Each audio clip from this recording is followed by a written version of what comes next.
Bonjour, vous écoutez Comment Passant, je suis Xavier, j'espère que vous allez bien. Voici le 12e épisode du podcast. Nous allons consacrer celui-ci au procès de Franz Kafka, un roman qui est paru après la mort du jeune auteur. Je dis jeune, bon, il est mort à 40 ans de maladie de la tuberculose, donc, contre laquelle il n'y avait pas de traitement à l'époque.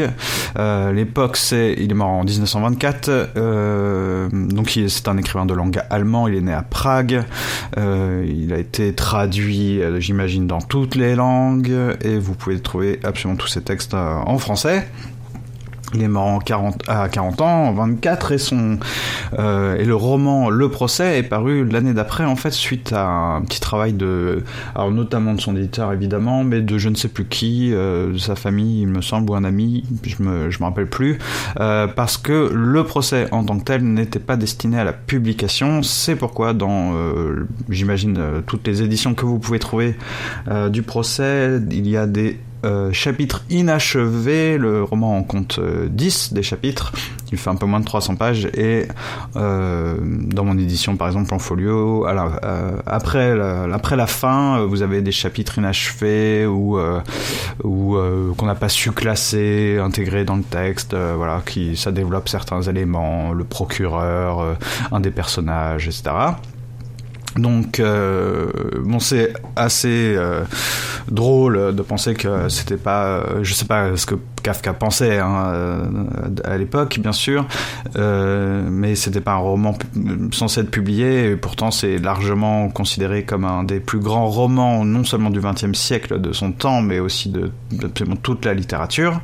Donc le texte original, je vous l'ai dit, il est en allemand, vous pouvez le lire en français, il y a de nombreuses adaptation. Bon, on reviendra pas spécifiquement sur chaque livre, récit, film, que sais-je encore, qui se serait inspiré du procès de Kafka, parce que en fait, il y en aurait beaucoup trop. Il y a beaucoup d'éditions différentes. Il y a des éditions aussi, notamment chez Gallimard. Il y a une édition que j'avais offert à un Noël avec des illustrations en noir et blanc, donc ils viennent un peu accompagner la lecture du roman. Il y a des bandes dessinées, il y a des pièces de théâtre, il y a beaucoup de choses qui ont été faites à partir du procès de Kafka, et il y a, je crois, ou j'ai envie de dire surtout, en fait, un film d'Orson Welles qui date de, je crois que c'est 1962, c'est un très vieux film, mais qui est, je dis très vieux film, on s'en fout, c'est un film absolument magnifique que je conseille de voir pour le coup, parce que alors ça ne remplacera jamais la lecture du texte, c'est pas ça qui est jugé là-dedans, mais Orson Welles avait très bien compris, très bien lu le texte. D'ailleurs, il a fait certains choix qui montrent qu'il a su pas faire simplement du mot à mot, mais notamment il a déplacé un des passages célèbres du roman, il l'a déplacé du chapitre 9 dans lequel il est, au tout début, en fait, ça ouvre le film. Bon, les acteurs jouent bien, il y a Romy Schneider d'ailleurs dans un des rôles, il y a une ambiance incroyable, les scènes sont toutes très bien faites, c'est des grands tableaux à chaque fois, enfin vraiment, j'ai rien à redire du film, il est superbe. Bon, au-delà des influences même, on a quand même hérité en français et peut-être dans d'autres langues, on a hérité quand même d'un adjectif kafkaïen qui vient largement du procès, parce qu'il désigne des situations absurdes, des organisations complexes, le côté cauchemardesque, inaccessible de la justice, de l'administration, l'État qui contrôle tout, et dans lequel le citoyen n'est qu'une petite merde perdue, et qui n'a pas accès, qui n'a pas la connaissance, l'éducation, l'information nécessaire à se défendre face au pouvoir, à l'oppression. Donc c'est vraiment un texte marquant pour ça, il a marqué, je pense, autant je fais jamais de recommandations, parce qu'on n'est pas là juste dans la poésie, on n'est pas que dans la lecture, aussi la critique sociale, mais je veux dire, c'est certainement le roman qui ouais, je pense que c'est un des textes, si ce n'est le texte qui me vient à l'esprit, qui permet plus de penser, je trouve, le 20e, toute l'humanité depuis le XXe siècle, en fait, depuis surtout la deuxième moitié, enfin après la Seconde Guerre mondiale à la limite, bon au début aussi, hein, mais bon. C'est vraiment le roman, c'est pas le roman d'une époque, c'est vraiment le roman de l'homme moderne, quoi. Je trouve que ce serait dommage de se passer de cette lecture, au-delà du fait de trouver que ça peut être une sorte de thriller intéressant, si vous aimez les thrillers. Mais là, je parle.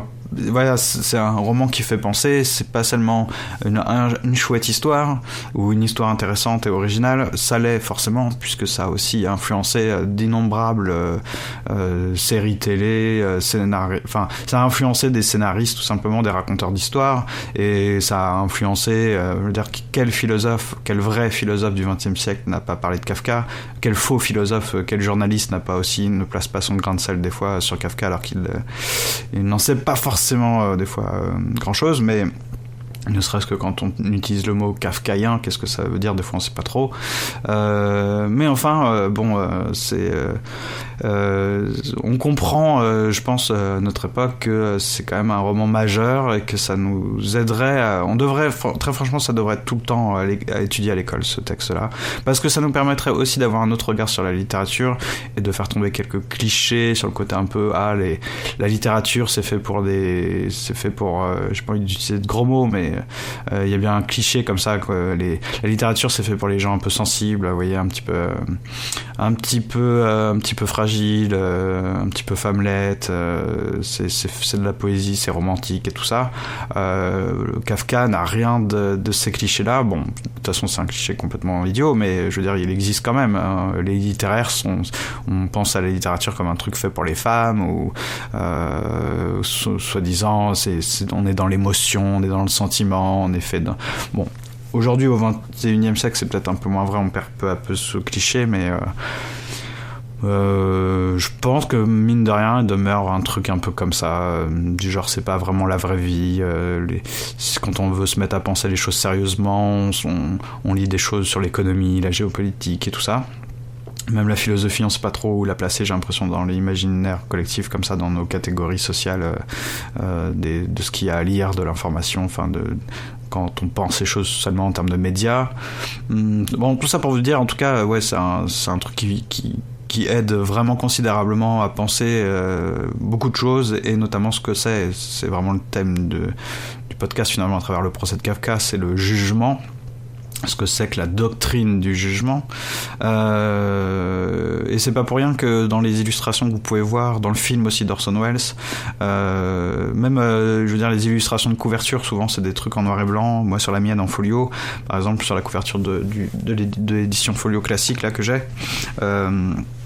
il y a une illustration de Tardy où on voit un type de dos tout petit, avec un chapeau un peu, bon, avec pas une silhouette très gracieuse, mais vraiment genre un peu à l'anonyme, quoi, tout noir, tout petit, qui marche dans une allée comme ça, on dirait dans un temple ou comme dans un tribunal où il y a de gigantesques, de très hautes colonnes, on n'en voit même pas la fin, et puis il y a une espèce d'impression comme ça de chemin, de route infinie vers une petite porte au loin, et il y a beaucoup d'illustrations, je pense, qui sont nées aussi de ça, hein, même du texte carrément du procès.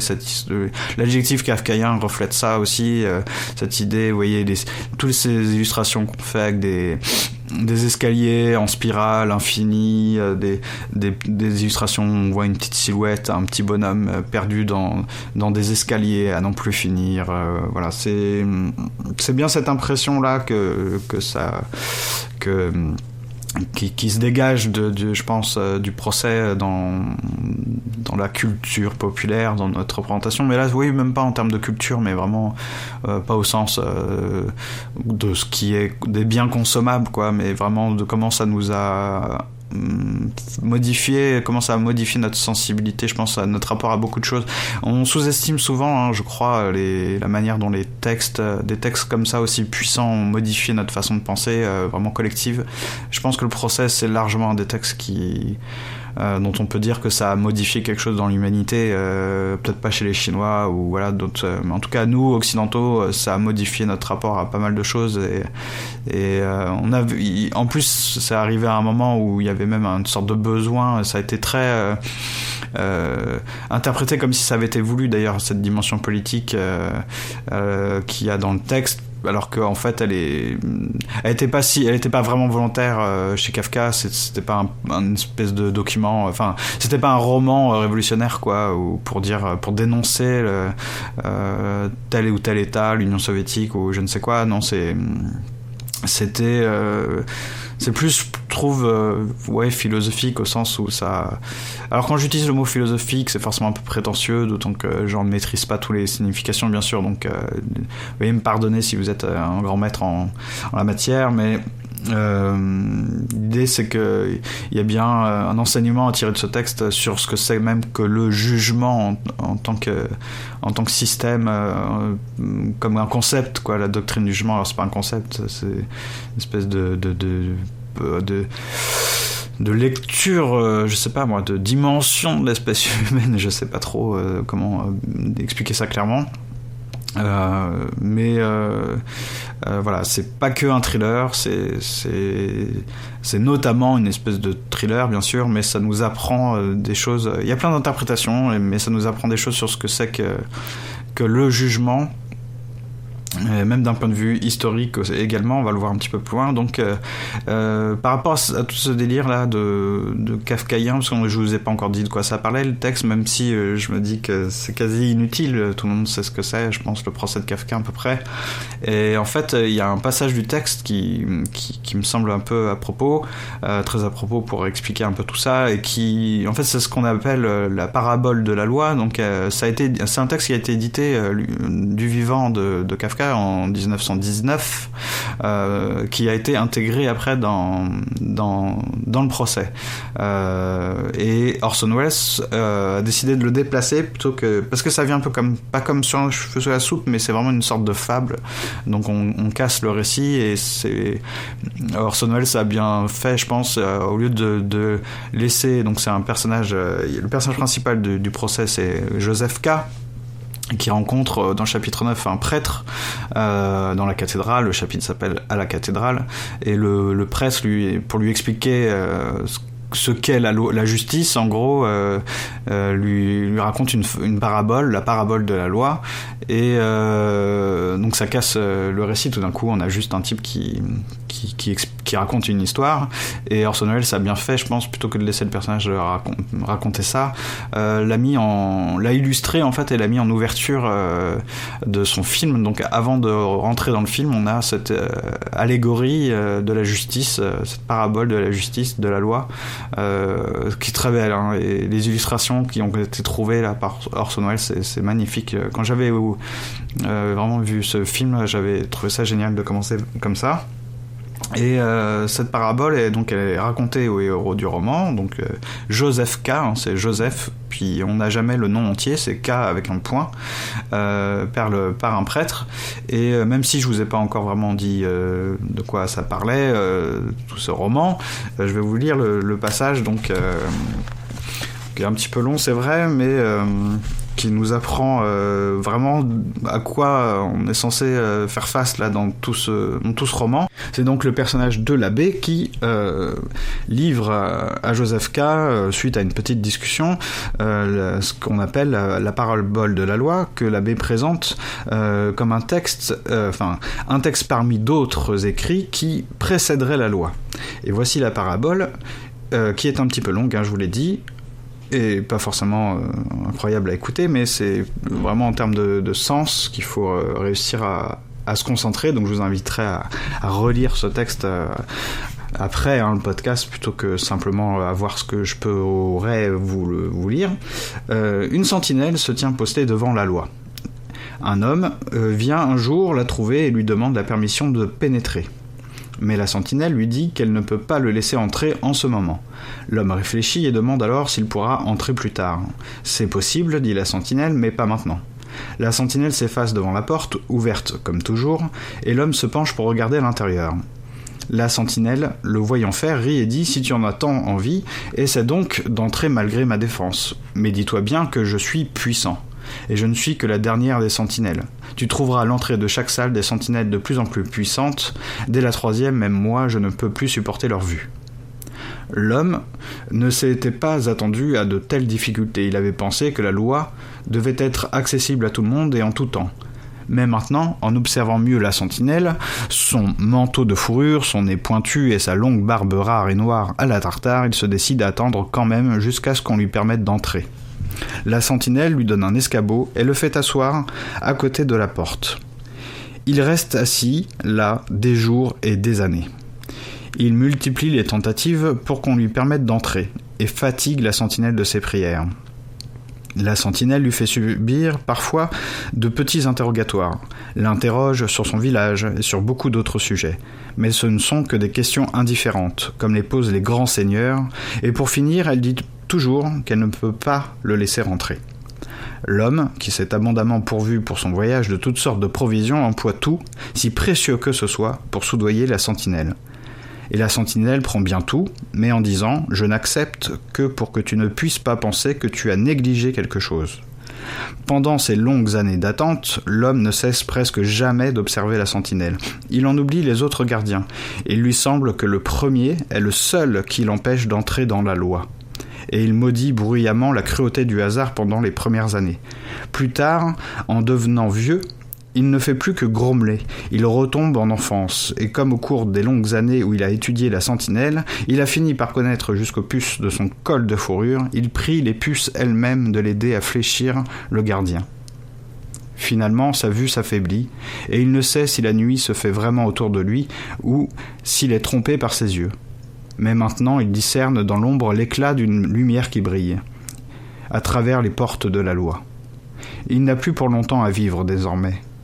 Avant sa mort, tous ses souvenirs viennent se presser dans son cerveau pour lui imposer une question qu'il n'a pas encore adressée à la sentinelle. Et ne pouvant redresser son corps raidi, il fait signe au gardien de venir. Le gardien se voit obligé de se pencher très bas sur lui, car la différence de leur taille s'est extrêmement modifiée. « Que veux-tu donc encore savoir ?» demande-t-il. « Tu es insatiable. »« Si tout le monde cherche à connaître la loi, dit l'homme, comment se fait-il que depuis si longtemps, personne que moi ne t'ait demandé d'entrer ?» Le gardien voit que l'homme est sur sa faim et, pour atteindre son tympan mort, il lui rugit à l'oreille « Personne que toi n'avait le droit d'entrer ici, car cette entrée n'était faite que pour toi. Maintenant je pars et je ferme la porte. » Et s'ensuit toute une discussion entre Joseph K. et l'abbé, pour savoir si le gardien a trompé l'homme, quelles sont les interprétations du texte. C'est un passage qui est vraiment magnifique. Je me souviens plus comment c'est dans le film, s'ils ont récupéré la discussion, je pense, entre l'abbé et Joseph K. plus tard. Je pense que c'est presque un passage nécessaire. C'est vraiment l'avant-dernier chapitre, juste avant la toute fin du roman. Et donc ça se trouve dans le film en ouverture, juste cette parabole de la loi. Dans quelle situation est Joseph K? Parce que pour l'instant je ne vous ai pas vraiment dit quoi que ce soit sur le livre. En même temps, je pense que c'est vraiment pas utile de vous résumer le livre, mais voyons un petit peu quand même quelle est la situation de Joseph K. Elle est très simple. C'est celle d'un homme qui se fait arrêter un beau matin sans qu'il sache pourquoi. On l'arrête même dans sa chambre. On vient lui notifier qu'il est sous le coup d'une procédure, et on nous le dit dès le début du texte, c'est vraiment les premières lignes du roman. Et donc le chapitre 1 s'appelle « Arrestation de Joseph K » et les premières lignes du roman sont « On avait sûrement calomnié Joseph K, car sans avoir rien fait de mal, il fut arrêté un matin. » Et tout le truc, c'est que à partir de ce moment-là, il n'est pas emprisonné. Il y a une arrestation, mais suite à laquelle Joseph K est encore libre d'aller et venir et d'aller travailler. Il travaille dans une banque. Ça, c'est des beaux passages aussi dans le film. C'est très bien fait, la salle de la banque. Et plutôt que de fuir ou de ne pas s'intéresser à son affaire, Joseph K. va chercher à faire face à ses juges, à prouver son innocence, donc il va rencontrer un avocat, et puis il va chercher à dénoncer la justice aussi, parce que tout ça est injuste pour lui, puisqu'il n'a rien fait. Et donc il cherche à comprendre les rouages de cette justice, donc on comprend petit à petit, nous aussi, comment fonctionne la justice. Alors, au-delà de simplement de comprendre comme si c'était une dystopie, un système parallèle avec une justice toute imaginée, en fait, à travers ça, on comprend ce qu'est le jugement et la fameuse doctrine du jugement. Donc, il va s'enfoncer dans un véritable cauchemar. C'est pour ça que le terme kafkaïen vient sûrement du procès, et découvrir une complexité insoupçonnée du système du jugement, et craindre peu à peu qu'il n'en sorte jamais de cette procédure, un peu comme dans la parabole de la loi, où le personnage qui vient de sa campagne s'attendait à ce qu'on puisse facilement accéder à la loi, et ne s'attendait pas à de telles difficultés. Et pour comprendre ce qu'on peut entendre d'ailleurs par la doctrine du jugement, je vous invite, ça c'est vraiment si ça vous intéresse, si ça vous passionne, de lire un texte, tout le plus possible d'ailleurs, si ça vous passionne, mais il y a dans un texte de Gilles Deleuze, du philosophe, il y a un livre qui s'appelle Critique et clinique, dans lequel il y a un chapitre, il me semble que c'est le 15e, qui s'intitule « Pour en finir avec le jugement », dans lequel Deleuze parle aussi de la tragédie grecque, mais également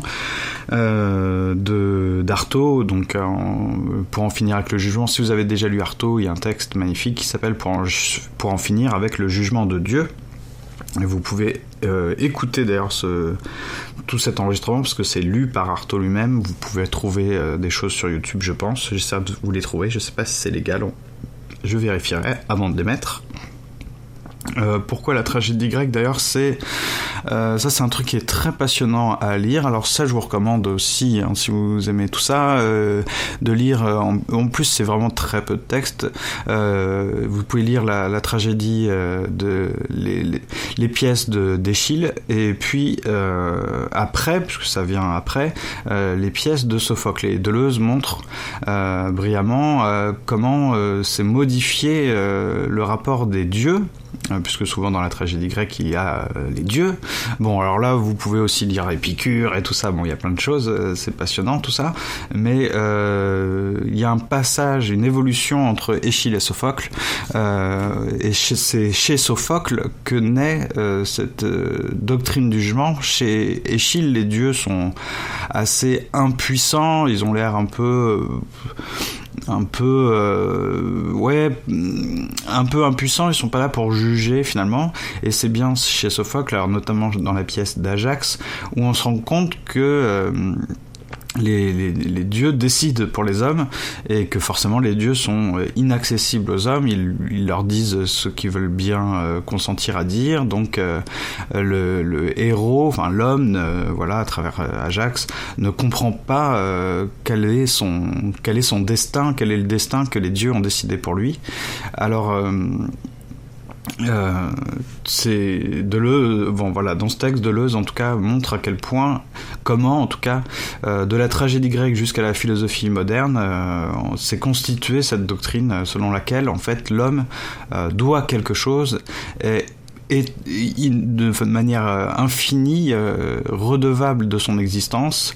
Il est le débiteur infini de quelqu'un, de quelque chose, du fait même d'exister. Et une des forces du procès de Kafka, c'est d'être vraiment bien autre chose qu'un thriller, et de montrer que le jugement n'est pas dans le verdict. Ça, il y a tout un truc on peut le disséquer, le mettre après sur papier pour dire qu'on est malin, qu'on a compris tout ça, mais Kafka écrit très bien son texte et on comprend tout. Il n'y a pas vraiment à paraphraser après, à analyser des choses qui sont en fait déjà dites 1000 fois mieux par Kafka. Donc il montre tout le procès, c'est montrer vraiment que le jugement jugement n'est pas dans des étapes précises de la procédure, même pas dans le verdict final des juges, mais c'est dans ce qui se passe.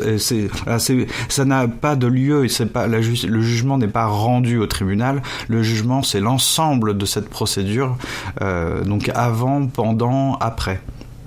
Et une des autres forces du procès de Kafka, c'est comme comme la lecture qu'on peut avoir de la tragédie grecque, c'est de montrer que les juges échappent à notre perception et à notre conception. On ne fait jamais face à ces véritables juges, on ne les voit pas, on ne comprend pas selon quel code on est jugé, puisqu'on n'a pas accès, comme dans la parabole de la loi, finalement on n'a pas accès à la loi, on est devant la porte, on est face au gardien employé par la loi, qui demeure dans une certaine ambiguïté. Il y a la discussion entre Joseph K. et l'abbé est très intéressante, très riche et très compliquée, parce qu'elle entretient justement cette ambiguïté qui est que on ne sait pas si on se moque de nous, si on nous empêche d'accéder au texte de loi, au rouage, au mécanisme. Est-ce qu'on nous empêche vraiment de comprendre comment tout le système fonctionne, ou est-ce que de toute façon le système n'est pas dans n'entretient pas voilà, cette incompréhension comme étant une des énergies, enfin un des objectifs du système lui-même, quoi, de nous entretenir dans une espèce d'obscurantisme, d'angoisse de ne pas faire partie des initiés, de ceux qui savent, de ceux qui peuvent juger. Et vraiment, c'est pour ça que je ne veux pas vous détailler chacune des situations parce qu'il va vraiment se passer plein de choses. Je dis Kafka à chaque fois. Bon, Joseph K, le personnage, va à chaque fois découvrir de nouveaux pans de tout ce système. Il va découvrir de nouvelles fonctions, de nouveaux termes. Voilà, il va y avoir toute une découverte par Joseph K de non seulement son propre dossier, mais surtout de comment la justice, comment le système est censé fonctionner. Et à travers ça, c'est nous, lecteurs, on a tous les éléments, enfin, beaucoup de choses en tout cas, pour comprendre ce qu'est finalement le jugement en tant que doctrine. Voilà. Alors c'est bon, si vous pouvez le lire en allemand, si vous avez fait de l'allemand, je vous invite à le lire en allemand. Il paraît que c'est très bien. J'ai jamais osé. Peut-être qu'un jour je le ferai. J'ai une traduction là, bon, je sais pas si elle est bon. Quand vous le lisez en français, c'est pas un texte magnifique, c'est pas du Balzac et du Proust ou voilà, mais c'est une traduction, donc on perd immanquablement, indéniablement quelque chose. Donc tant pis, j'ai envie de dire, hein, il faut bien qu'on puisse lire quelque chose. Donc c'est en français. Bon, le français c'est pas la pire langue, bon, mais voilà, donc j'ai pas envie d'en dire plus, parce que comme vous voyez, quand il y a des auteurs comme Balzac ou Victor Hugo, j'ai envie de vous lire certains passages parce qu'ils sont magnifiques et voilà, mais dans le procès ça dévoile tout le temps des éléments de l'intrigue. Il y a toujours on est toujours dans une action. Et donc soit ça pique votre curiosité, vous avez envie de découvrir tout ça, soit hélas j'aurais échoué.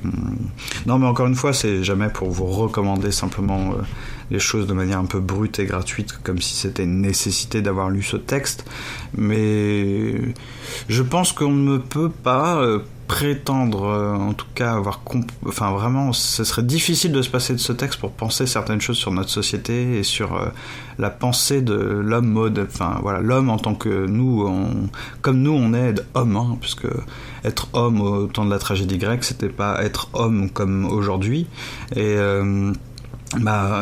bon, il y a plein de textes, évidemment, il y a toute la philosophie moderne, bien sûr, et puis il y a des auteurs du XXe siècle comme Michel Foucault et Gilles Deleuze, qui sont mes références, c'est vrai, de lecture au XXe siècle, mais en littérature, il y a aussi des gens comme, voilà, justement, je parlais de Gombrowicz, j'en viendrai forcément à vous parler de son théâtre et de Ferdi Durquet, et puis il y a des auteurs comme Beckett, donc peut-être que je ferai un épisode une fois sur En attendant Godot ou Molloy, mais là faudrait vraiment bien relire, puisqu'il y a beaucoup de choses dans dans Beckett, et voilà, c'est des lectures qui remontent à quelques paquets d'années maintenant.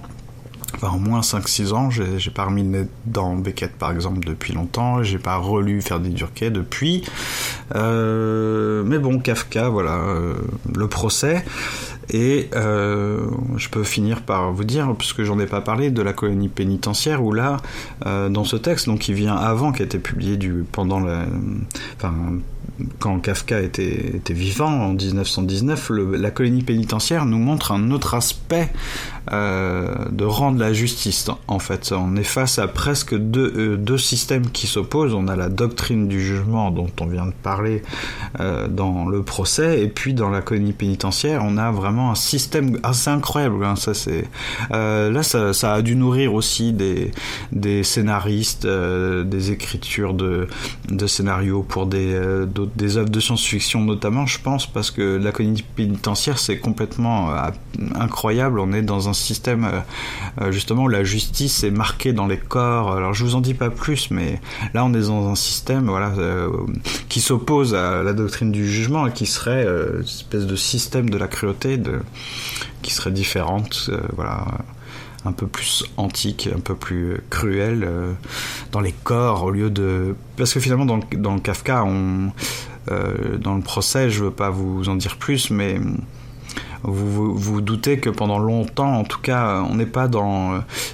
il reçoit pas de punition, c'est pas ce qu'il encourt comme peine, on est plus dans le fait que pendant toute cette histoire, Joseph K. est pris par la justice, par le jugement, et il est plus souvent en fait seul à essayer de se débrouiller face à différents face à différents personnages, face à différents éléments, aspects de la justice, mais finalement c'est plus lui qui angoisse tout seul et qui cherche à se défendre, à comprendre, plutôt que les flics qui viendraient l'arrêter, etc.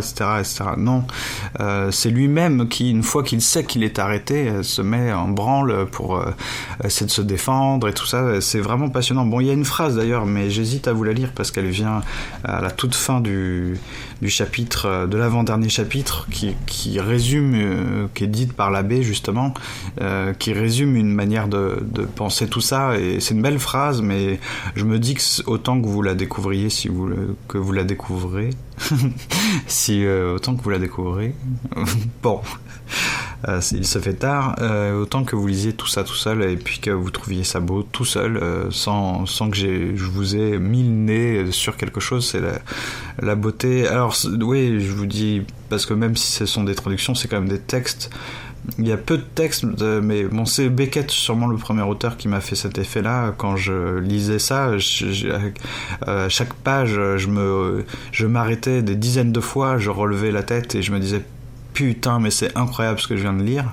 Et je relisais le truc et je me disais, comme quand je vous avais raconté là sur les fractions du réel, les passages de l'histoire sans fin que je remettais en boucle, j'ai fait ça en lisant aussi des textes comme Kafka ou d'autres, Beckett, etc.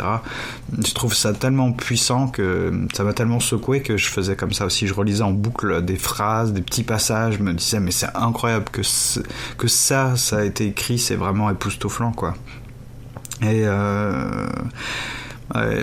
moi, c'est le but de Comme en passant aussi, hein, c'est si je vous transmets pas ça, c'est pas juste de la fiche de lecture, c'est à quel point si on n'est pas pris, capté vraiment incroyable, de manière forte par ces lectures. Moi, s'il n'y avait pas ça dans la vie, je serais foutrement triste, parce que si on brûlait les livres, si on m'empêchait de lire, bon, maintenant, il y en a que je connais suffisamment pour peut-être que je me satisferais de me les réciter ou de me les rappeler, mais ouais, c'est ça.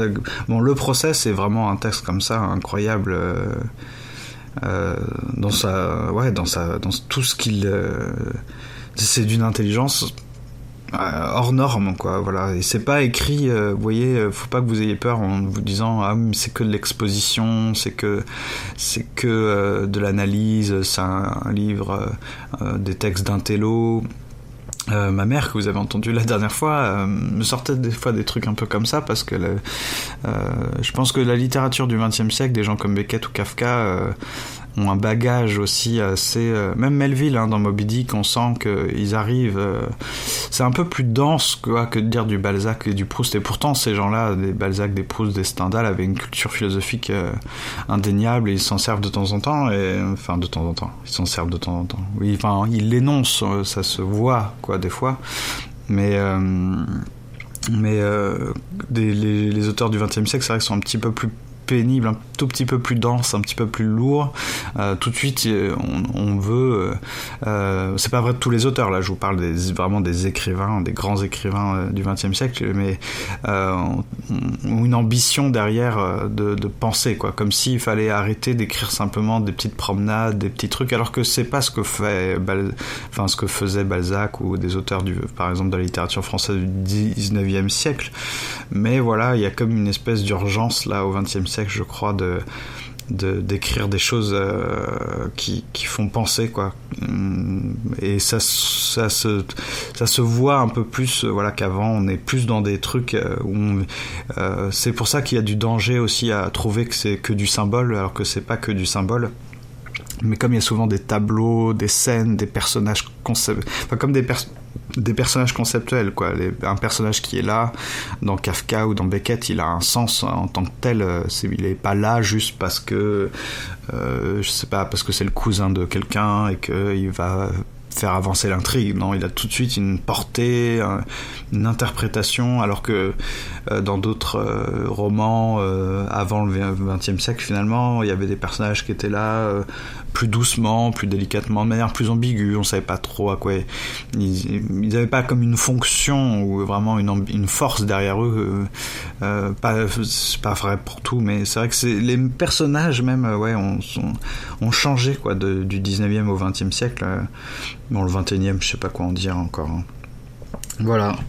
Donc on va en finir là pour le procès de Kafka, cette histoire de jugement, et j'espère quand même que j'ai pas raté complètement cet épisode, parce que s'il y a bien un texte que j'ai envie de pousser un petit peu, pas au sens où c'est mon texte préféré, mais vraiment, encore une fois, c'est dans tout ce qui peut nous apporter le bénéfice de la lecture du procès de Kafka me semble infini, quoi. C'est... Bon, et c'est pas en termes de sensation, là, c'est vraiment en termes aussi de réflexion, c'est de comprendre, quoi, voilà. Parce qu'il y a des auteurs dont je vous parle, comme Victor Hugo, certes, ils peuvent nous faire comprendre des choses, mais c'est aussi une question de sensation, quoi. Faut être un peu, je pense, avoir un esprit un peu poétique pour vraiment... pour triper complètement sur certains passages, notamment certains aspects. Donc, je comprends que ça saoule des gens, mais... Le procès, je vois pas comment c'est possible d'être saoulé, à moins de vraiment d'être réfractaire à toute réflexion, quoi. Et le film d'Orson Welles, vous pouvez le voir si vous voulez avant. Je pense que ça mérite quand même tout ça d'être lu et d'être un petit peu lu soigneusement, quoi. Voilà. Bon, bah écoutez, on se retrouvera pour un épisode 13, puisque on n'est pas encore cet été, et je ne sais pas, je pense que j'essaie d'alterner à chaque fois un sujet un petit peu présentation de texte avec un truc un peu plus barré, un peu où je peux un peu plus m'éloigner, mais je ne sais pas si j'aurai le temps de traiter un sujet comme ça un peu large avant, donc dans 2 semaines.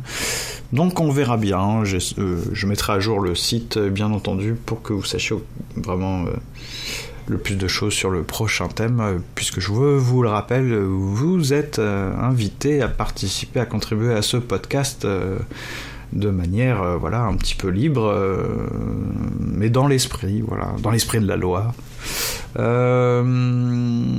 Écoutez, je fais les remerciements habituels. Je remercie Karine d'une fille un podcast. Je remercie parce que les tweets, même un petit retweet dans de mes épisodes. Et là, les derniers épisodes, il y a eu beaucoup. Les statistiques d'un podcast, c'est assez compliqué, je trouve, à analyser. Mais j'ai l'impression que j'ai plus que doublé le nombre de lectures sur le podcast chaque jour, quoi. Enfin, vraiment, il y a vachement plus de monde qu'avant qui écoute, donc ça c'est cool. Bienvenue aux nouveaux arrivants. Et on fera peut-être l'année prochaine, hein, si je suis encore là, on fera des lives, des trucs, hein, pour se rapprocher un peu en tant que gens qui ont des esprits, qui ont peut-être des trucs à s'échanger, quoi, se partager, ça peut être sympa. Donc je remercie Zafeu et Cécile également, parce qu'encore une fois, vraiment un petit like, un petit retweet, je trouve que c'est toujours agréable, voilà, on se dit bah tiens, et puis j'ai eu des retours sympathiques. Je remercie mon grand frère, tiens, je remercie Thomas qui a écouté, qui m'a dit des choses très sympas. Et puis bah tiens, j'ai envie d'avoir une pensée spéciale pour mon ami Kera, voilà, comme ça le podcast sera entièrement à son intelligence et à son amitié, voilà. Allez, on se quitte maintenant, et cette fois-ci je vais pas vous casser les oreilles avec de la guitare. On se retrouve gentiment la prochaine fois. J'essaierai de m'entraîner mais j'ai pété une corde sur ma guitare et j'ai remplacé par une corde qui n'a rien à voir avec l'autre jeu de cordes. Enfin bref, je vous raconte ma vie. Allez, si vous écoutez ça le week-end, portez-vous bien. Si vous êtes en trajet pour aller au travail, comme j'écoute souvent les podcasts, c'est comme ça, ben écoutez, bon courage, hein, mettez-vous un petit peu de motivation. Je sais que ça peut être parfois un petit peu difficile, et puis je vous fais des bisous. Allez, ciao, ciao, ciao, ciao, ciao.